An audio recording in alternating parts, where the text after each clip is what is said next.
நெல்லையில் இன்னைக்கு நடந்த சம்பவத்தை பற்றி சகோதரி அவர்கள் கேட்டிருக்கிறார்கள்.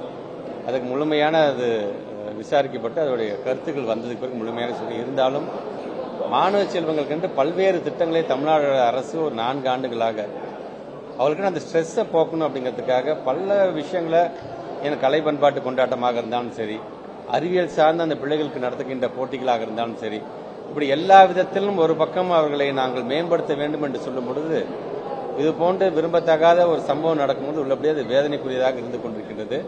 ஆனால் தான் தொடர்ந்து இந்த எமோஷனல் வெல்பீயிங்காக நாங்கள் பல்வேறு பயிற்சிகளை நாங்கள் ஆசிரியர்கள் மூலமாக நாங்கள் தொடர்ந்து வழங்கி கொண்டிருக்கின்ற பொழுது சமுதாயத்தில் நடக்கக்கூடிய இது போன்ற ஒரு சம்பவம் உள்ளபடியே அது வருத்தத்துக்குரியதாக இருக்கின்றது.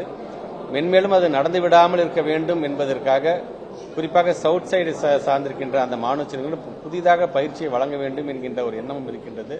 வருகின்ற 24ஆம் தேதி என்னுடைய மானிய கோரிக்கை இருக்கின்றது.